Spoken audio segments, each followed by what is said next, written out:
President, the Senate Republicans are about to take one of the most reckless actions in Senate history. They're going to vote to blow up the American healthcare system and do, I don't know what next. And I want to be really clear about this. Never before has the Senate voted on major legislation that would reorder 1/6 of the American economy and impact tens of millions of American families without even knowing what the bill does. There has been no bipartisanship. There have been no hearings.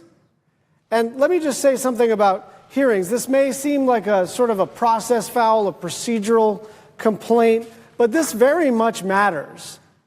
Hearings matter because it's how you get experts to tell you whether your bill is any good, whether it's smart or stupid, harmful or helpful. Hearings matter because they subject your bill and the process to public scrutiny. The media is able to report on what you're up to, and your constituents know what you're up to. And so it's not a small thing to complain about no hearings. In fact, you can't be a good legislator without having hearings. And you can't be an effective legislative body without conducting public hearings.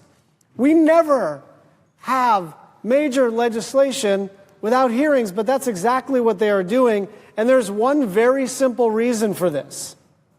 They are embarrassed by what is in this bill. Now, it's true that we don't know exactly what's in this bill. There are lots and lots of versions and lots of sort of notions being kicked around, but we can be sure of a few things. First, we know this. Whatever problems there are with the Affordable Care Act, this bill doesn't even bother to try to fix them.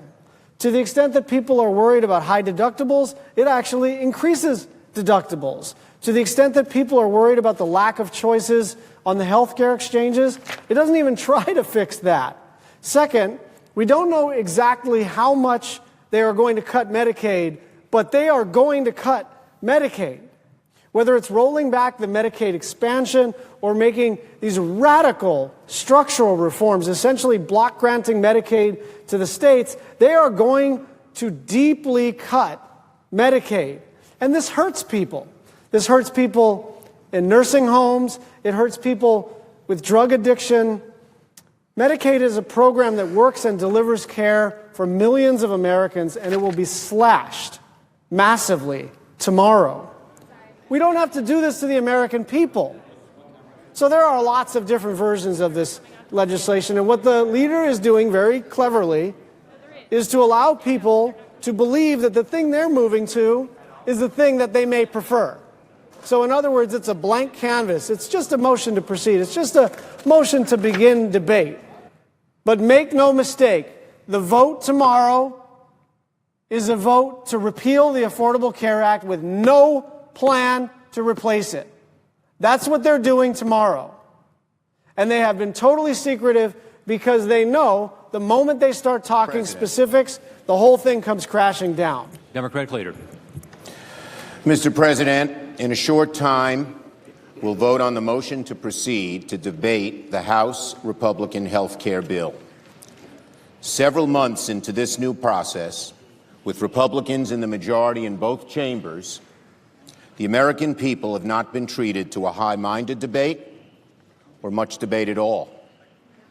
The very first action of this Congress was for the majority to pass reconciliation instructions on health care, a process which has locked out Democrats from the very beginning. The very first thing this Republican Congress said to the American people is that health care is going to be a partisan project undertaken by Republicans and Republicans alone. Right out of the gate, Democrats were locked out. The majority leader elected to forge a bill in secret and bypass the committee process entirely. No public hearings, no open debate, no opportunity for the minority to amend the bill or even read it before it emerged from the leader's office. Their plan all along was to keep their bill hidden for as long as possible, evade scrutiny, hide the truth from the American people, and then jam the bill through in the dead of night on a party line.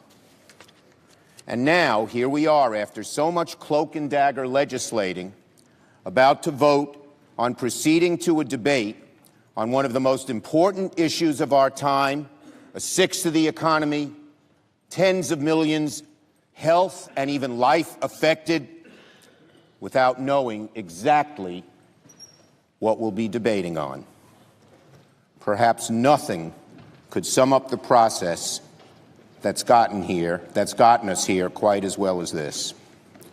Now, the best the majority leader's been able to cook up is a vague plan to do whatever it takes to pass something, anything, to get the bill to a House and Senate conference on health care. My colleagues, plain and simple, it's a ruse. The likeliest result of a conference between the House and Senate is full repeal of the Affordable Care Act, or something very close to it. It will certainly mean drastic cuts in Medicaid, huge tax cuts for the wealthy, no help for those with pre-existing conditions, and tens of millions losing health care, particularly in poorer and more rural states. The Hard Right Freedom Caucus in the House would never accept a Republican bill that only repeals a few regulations in the ACA but leaves much in place. And I would say to my colleagues, particularly those on the other side of the aisle, who have heartfeltly fought hard for not cutting Medicaid drastically, for keeping pre-existing conditions, for not doing tax cuts to the rich while you're cutting health care to the poor, don't go along with this motion to proceed, because you know and I know what it will lead to. All the things you've been trying to avoid will emerge from that conference, and you will hurt the people of your states dramatically. Majority Leader. 7 years ago, Democrats imposed Obamacare on our country. They said costs would go down. Costs skyrocketed. They said choice would go up. Choice plummeted. Now Obamacare's years-long lurch toward total collapse is nearing a seemingly inevitable conclusion, and it will hurt even more Americans on the way down. This, my friends, is the Obamacare status quo. This is the status quo. We had to accept it for a long time. We don't have to accept it any longer. The American people elected a House with a vision of a better way on health care. Then they elected a Senate. Then they elected a president. Now, having been given the responsibility to govern, we have a duty to act. The president is ready with his pen. The House has passed legislation. Today, it's the Senate's turn. That starts with the vote we'll take momentarily, the critical first step in that process, the motion to proceed. It's the vote that determines whether this debate can proceed at all, whether we'll even take it up after 4 straight elections in which this was a huge commitment to the American people. It's the vote that determines whether senators of both parties can offer their amendments and ideas on health care. Well, I told the people of my state over this period that I'd vote to move beyond Obamacare. And that's what I'm going to do today by voting yes. and I would ask all my colleagues to join me in doing so. Mr. President, I move to proceed to calendar number 120, H.R. 1628. The clerk will report. Motion to proceed to calendar number 120, H.R. 1628, an act to provide for reconciliation pursuant to Title II of the concurrent resolution on the budget for fiscal year 2017. Ask for the ayes and nays. Ask for the ayes and nays.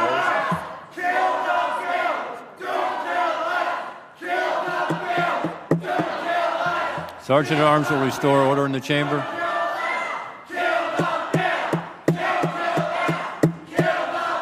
Sergeant at Arms will restore order in the chamber, please.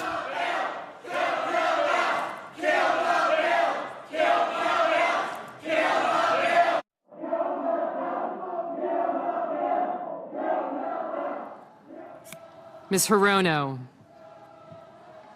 Mr. Hoven, Mr. Inhofe,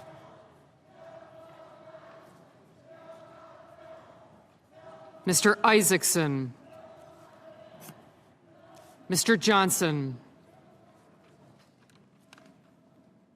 Mr. Kane.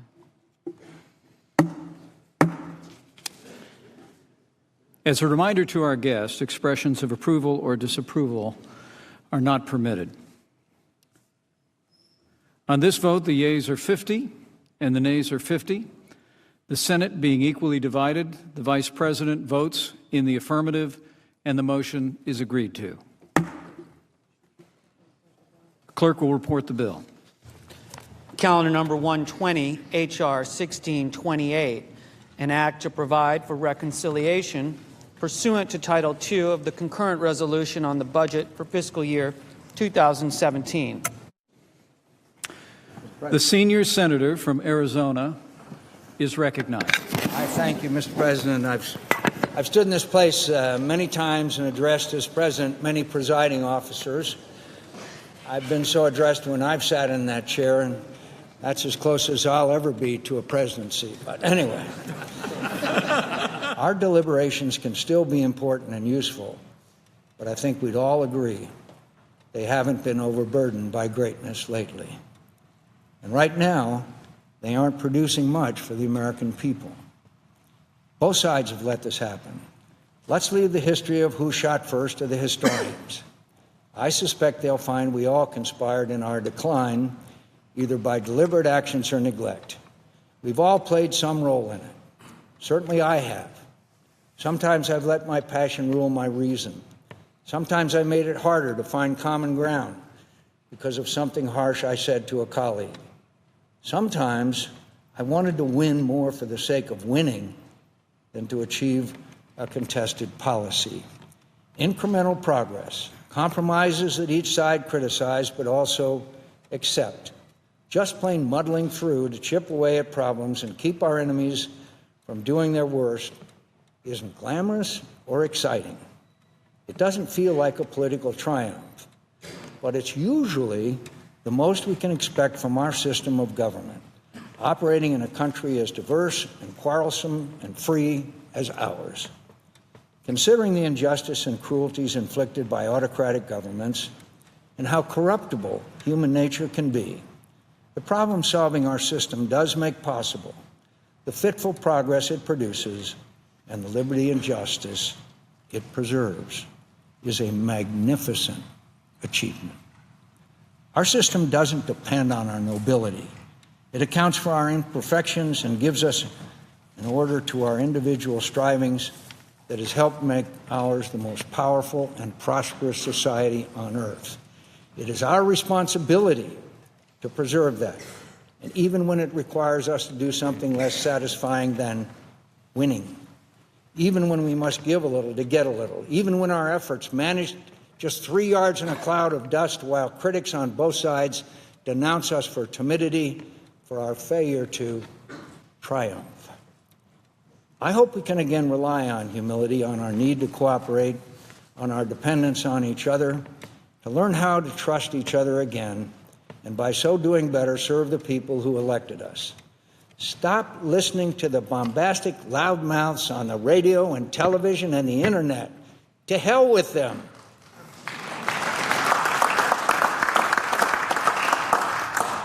They don't want anything done for the public good.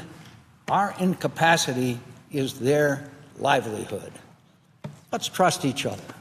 Let's return to regular order.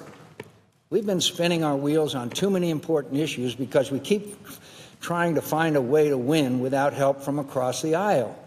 That's an approach that's been employed by both sides, mandating legislation from the top down without any support from the other side, with all the parliamentary maneuvers that requires. We're getting nothing done, my friends. We're getting nothing done. And all we've really done this year is confirm Neil Gorsuch to the Supreme Court. Our health care insurance system is a mess. We all know it, those who support Obamacare and those who oppose it. Something has to be done. We Republicans have looked for a way to end it and replace it with something else without paying a terrible political price. We haven't found it yet, and I'm not sure we will. All we've managed to do is make more popular a policy that wasn't very popular when we started trying to get rid of it. I voted for the motion to proceed to allow debate to continue and amendments to be offered. I will not vote for this bill as it is today. It's a shell of a bill right now. We all know that. I have changes urged by my state's governor that will have to be included to earn my support for final passage of any bill. What greater cause could we hope to serve in helping keep America the strong, aspiring, inspirational beacon of liberty and defender of the dignity of all human beings and their right to freedom and equal justice? That is the cause that binds us and is so much more powerful and worthy than the small differences that divide us. What a great honor and extraordinary opportunity it is to serve in this body. It's a privilege to serve with all of you. I mean it. Many of you have reached out in the last few days with your concern and your prayers, and it means a lot to me. It really does. I've had so many people say such nice things about me recently that I think some of you must have me confused with someone else. I appreciate it, though, every word, even if much of it isn't deserved. I'll be here for a few days. I hope managing the floor debate on the defense authorization bill, which I'm proud to say is again a product of bipartisan cooperation and trust among the members of the Senate Armed Services Committee. After that, I'm going home for a while to treat my illness. I have every intention of returning here and giving many of you cause to regret all the nice things you said about me. And I hope to impress on you again that it is an honor to serve the American people in your company. Thank you, fellow senators. Mr. President, I yield the floor.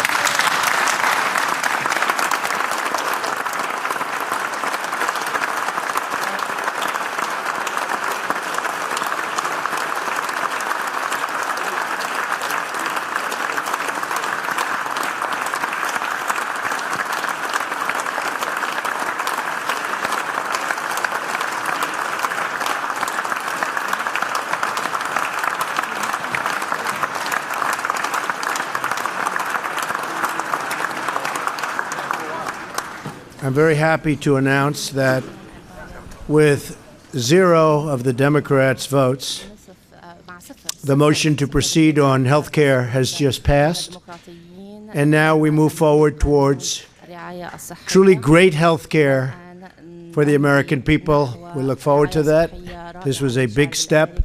I want to thank Senator John McCain, very brave man. He made a tough trip to get here and vote. So we want to thank Senator McCain and all of the Republicans. We passed it without one Democrat vote, and that's a shame, but that's the way it is, and it's very unfortunate.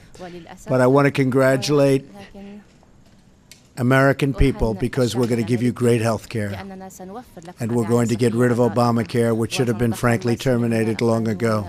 It's been a disaster for the American people. Thank you very much. Thanks.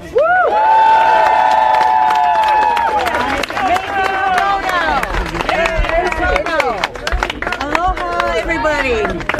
Sadly, Sadly, we just voted right now on a bill that puts us on a path to repealing the Affordable Care Act, and whatever is to take the place of the Affordable Care Act will toss millions of people off of health care, and whatever replacement they come up with will hurt the sickest, the poorest, and the oldest among us. And of course, I've now joined the ranks of so many millions of people with pre-existing conditions. And I just saw John McCain on the floor, and he called on us to work together. But you know what? I hope that a rally like this and more all across the country will force the Republicans to get off this really mean, ugly bill and the course that they're on to repeal the Affordable Care Act. And when I saw John McCain, I said, John, you and I are the poster people of two people who, within the last couple of months, were diagnosed with cancers. And this is why all of us is only one diagnosis away from a major illness. And we're all in this together. I'm glad to be here with you, fighting the fight for healthcare is a right, not a privilege for only. On healthcare, I'm extremely happy that we got this vote. They say, if you look historically, this is the tough vote to get. Now we're all going to sit together and we're going to try and come up with something that's really spectacular. We have a lot of options and a lot of great options. And the Republican senators really went out there. It's not easy when you have 52 senators and you have a block of 48 voting against you. No matter what it is, no matter how good it sounds, it's very hard to get the kind of numbers that we got. We ended up with 51 votes, 51 to whatever. I don't know what it is. Yeah, 51 to 50. So we had two Republicans that went against us, which is very sad, I think. It's very, very sad for them. But I'm very, very happy with the result. I believe now we will, over the next week or two, come up with a plan that's going to be really, really wonderful for the American people. Obamacare is a disaster. It's failing on every front. It's too expensive. It gives horrible coverage. It was gotten by a lie 28 times. It was a lie. You can keep your doctor. You can keep your plan, all lies. And the people are sick of it. And we're going to come up with a great health care that satisfies the needs of the people that we serve, which is the people of the United States. I will say, and I said it right at the beginning, health care is always difficult because you have to weed a very, very narrow path, like a quarter of an inch wide, right down the middle. And if you go a little bit too far right, you lose 3 people on the left. And if you go a little bit too far left, you lose 5 people on the right. It is a very, very complex and difficult task. But it's something I actually know quite a bit about. I want to just thank some of the Republican senators who were really fantastic in getting us here, particularly John McCain for making the trip. But I think you're going to have a great health care. This is the beginning of the end for the disaster known as Obamacare. Thank you very much. The senator from Hawaii, Brian Schatz.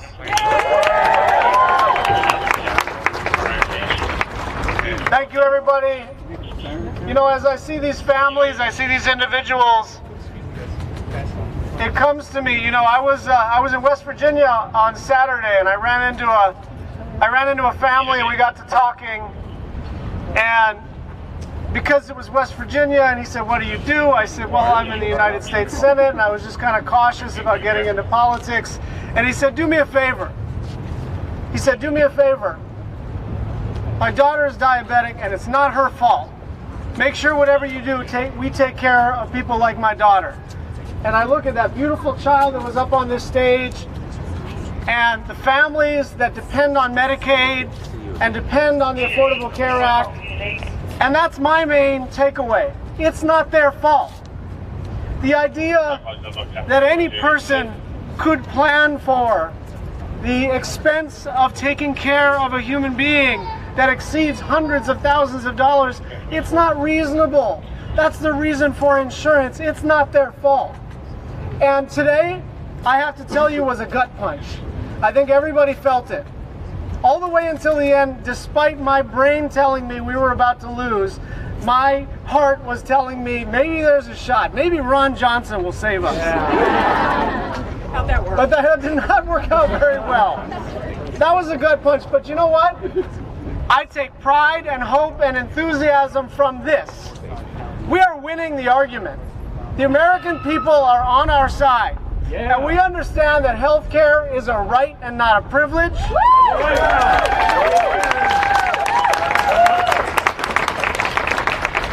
And we understand that the Affordable Care Act may have its flaws, but it basically works for tens of millions of Americans across the country. And we understand that Medicaid is for the people who can't afford health care, but it's not just for the working poor. It's not just for the medically indigent. It's also for people that have been working all their lives and save up all their lives, and then suddenly their mother and father need nursing home care. That's right. Who's got $9,000 a month to pay for nursing home care? That's what Medicaid is about. And I want you to understand, we're gonna take some punches and we're gonna give some punches, and nobody knows exactly how this thing is gonna work out, right? But the one thing that has changed over the last 6 months is we have already won the argument. People across the country understand that health care is a human right, not a privilege. And so we senators like to get very focused on the policy and the politics and the strategy and the tactics, and that's an important aspect of our job, right? But I think what everybody across the country has to focus on is the morality of this issue. Of the idea that if you get sick, it's not your fault. In the richest country on the planet, in the richest country in human history, we should be able to take care of each other. People should be able to focus on getting well without worrying about going broke. And so, listen, we had a chance today to deal a real blow to their crazy, cruel, inhumane efforts. And we didn't succeed. But we are not done, are we? No. And there are people across the country and in blue states and purple states and red states who understand. Don't hurt me with your legislation. I may have said what I said about the Affordable Care Act or Obamacare. I may have voted for Trump or somebody else. It doesn't matter. Don't hurt me with your legislation. And that's what we have to fight for. We have to fight from here. And so we're going to go through an absurd process called Vote-A-Rama, and they are going to squeeze out some awful piece of legislation, and then we fight on, right? I'll be up here, you be out there, we'll be in touch by the internet.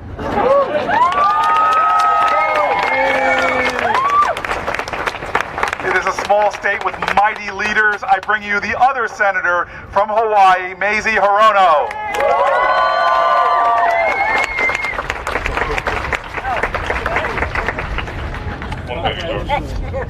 Aloha, everybody. Aloha. Hawaii is in the house.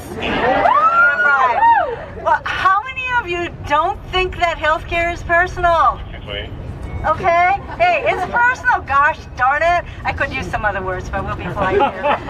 And you know what? I am the poster child, along with John McCain, frankly, for the proposition that we are all only one diagnosis away from a major illness, which I truly thought happened to other people. But some of you may know that in the last 3 months, I found out that I have stage 4 kidney cancer. And boy, that really threw me for a loop. But I'm doing fine, you guys. We have fantastic treatment.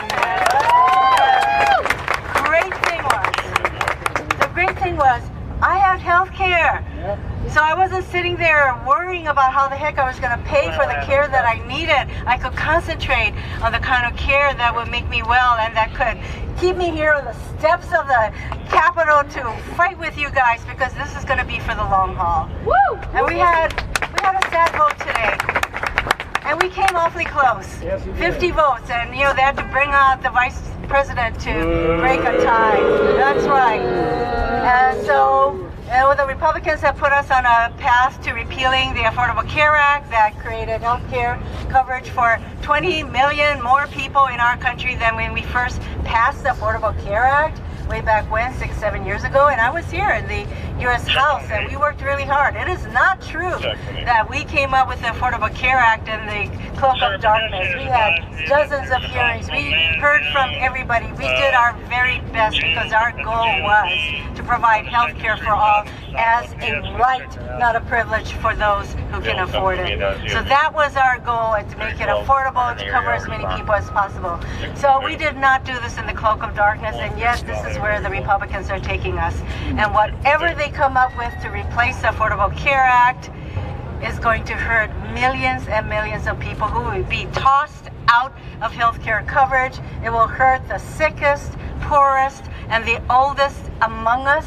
And it is unbelievable that the Republicans want to be known as the people who did this to millions and millions of people across the country. And are we going to let them forget that? No! No way. So this is going to be a long fight, but there are fights worth fighting for. And this is one of them because it affects every single one of us. So I'm glad to stand here with you guys today, tomorrow, however many days, months. Well, let's hope it won't take too many months, but we're going to win this battle because you guys are in it together with all of us. So I'm glad to be here with my colleagues.